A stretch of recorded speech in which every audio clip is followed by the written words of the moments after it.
महाराष्ट्र में चल रहे राजनीतिक उठापटक के बीच संजय राउत इस वक्त कुछ कह रहे हैं। आइए सबसे पहले आपको सुनाते हैं। एवढा स्पीड 2.5 साल से एक फाइल हमारे उनके पास पड़ी है।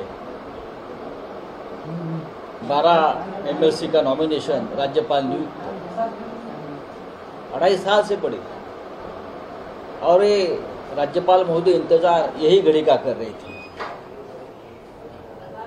लेकिन अनलॉफुल एक्टिविटीज है।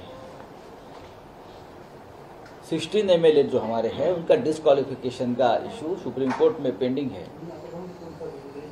और 11 तारीख तक उसका ऊपर कोई निर्णय नहीं होगा और उसके बीच कोई इस प्रकार की अनलॉफुल एक्टिविटीज होती है तो सुप्रीम कोर्ट ने कहा है कि आप वापस सुप्रीम कोर्ट आइए और हमारे सामने ये बात रखिए। ऐसे में अगर गवर्नर हाउस और भारतीय जनता पार्टी एक साथ मिलकर संविधान की धज्जियां उड़ा रहे हैं, असेंबली की धज्जियां उड़ा रहे हैं और गवर्नर हाउस से ही इस प्रकार की राजनीति चलती रहेगी तो देश के सर्वोच्च न्यायालय को उसमें इंटरफेयर करना पड़ेगा। हमारे लोग जाएंगे सुप्रीम कोर्ट और सुप्रीम कोर्ट के सामने खड़े होकर न्याय की गुहार लगाएंगे। आज भी हमारा सुप्रीम कोर्ट के ऊपर विश्वास है। मैं इतना ही कहूँगा। कल मुलाकात होती है देवेंद्र फडणवीस की, कल मुलाकात शाम को होती है। देवेंद्र फडणवीस की कल शाम को मुलाकात होती है और दूसरे दिन ही राज्यपाल इस्लाम नहीं बोला ना, जेट स्पीड, जेट से भी ज्यादा स्पीड है। राफेल का स्पीड भी कम पड़ेगा। राफेल जो फाइटर है उनका स्पीड भी यहाँ कम पड़ रहा है, इतनी स्पीड से हो रहा है। कल तो देवेंद्र फडणवीस जी का कुछ सामने से बयान है ऑन रिकॉर्ड की 39 ऐसे एमएलए जो कांग्रेस एनसीपी के साथ रहना ही नहीं चाहते हैं। नहीं, हमारे पार्टी में महाविकास आघाड़ी की बात क्या है वो हम देख लेंगे, लेकिन आप उसका मतलब ये है कि आप भी उस एमएलए को तोड़ने में आपका योगदान रहा है। पर्दे के पीछे से तोड़फोड़ की राजनीति में करने दो। इस प्रकार से आप सत्ता हथियाना चाहते हो तो आपको मुबारक है, लेकिन इतना आसान नहीं है। महाराष्ट्र में अगर इस प्रकार से आप अनलॉफुल एक्टिविटीज करेंगे राजनीति में और असेंबली में, गवर्नर हाउस में, तो जनता देखती है सब कुछ। जनता चुप नहीं बैठी। राज्य की कॉन्स्टिट्यूशनल अथॉरिटी कहती है कि बड़ी डिस्टर्बिंग पिक्चर है पॉलिटिकल सिनेरियो की। नहीं, डिस्टर्बिंग सिनेरियो किसने निर्माण किया है? मैंने कहा ना कि ये डिस्टर्बिंग तो हम उस वक्त हुए थे जब 2.5 साल से हमने आपके एक फाइल भेजी है नॉमिनेशन के लिए और आप सिर्फ सरकार अनस्टेबल होने का इंतजार कर रहे थे। ये इसलिए है कि आप किसी को इनाम देना चाहते हैं। उसके बाद ये सरकार गिरने के बाद या गिराने के बाद जो कोशिश हो रही है ये 12 MLC, इसलिए आपने अब तक फाइल रखी होगी। लेकिन मैं राज्यपाल का आदर करता हूँ, गवर्नर साहब है हमारे, उनके ऊपर भी दबाव हो सकता है किसी का, इसलिए मैं ज़्यादा बात नहीं करूँगा। लेकिन अगर इस प्रकार से स्पेशल सेशन बुलाने की बात होती है तो ये कानून के मुताबिक नहीं है।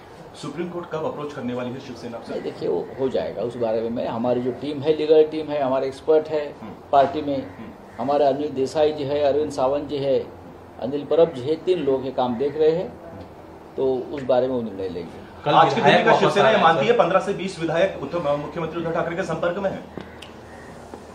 आने दो कल मुंबई में, शायद वो गोवा जा रहा है। गोवा जा रहा है। हाँ भाई, पर्यटन तो चल रहा है। पर्यटन गोवा में खत्म होगा, गोवा से मुंबई आना पड़ेगा। कैसे आएंगे, कब आएंगे, या उधर भी पहाड़ देखेंगे, झाड़ देखेंगे, नदी देखेंगे, अच्छा होटल देखेंगे जो गुवाहाटी में बैठे हैं। करने दो, बोला आप लोग 71 कमरे बुक किए गए हैं गोवा में। करने दो, पैसा है, कोई दे रहा है, करने दो, क्या कर सकते हैं। सर मराठीमध्ये सर आता सर सांगा. बोला.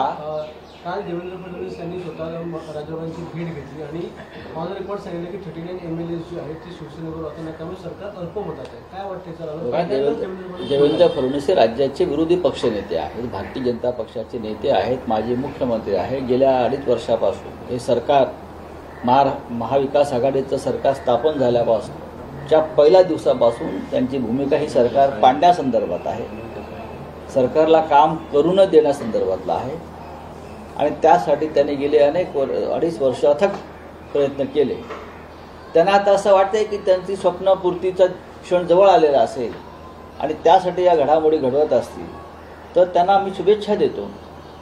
दुसरी गोष्ट अशी आहे की राज्यपालांना भेटले, राज्यपालांना कोणी भेटू शकतात, पण राज्यपालांनी विशेष अधिवेशन बोलवण्यासाठी जो काय दिवस मुकरर केलेला आहे, हा वेग जो आहे, हा मोदींनी जी राफेल विमानं इथे आणलेली आहेत, लढाऊ विमानं, तर राफेल विमानापेक्षा प्रचंड वेग राजभवनातला कार्याचा.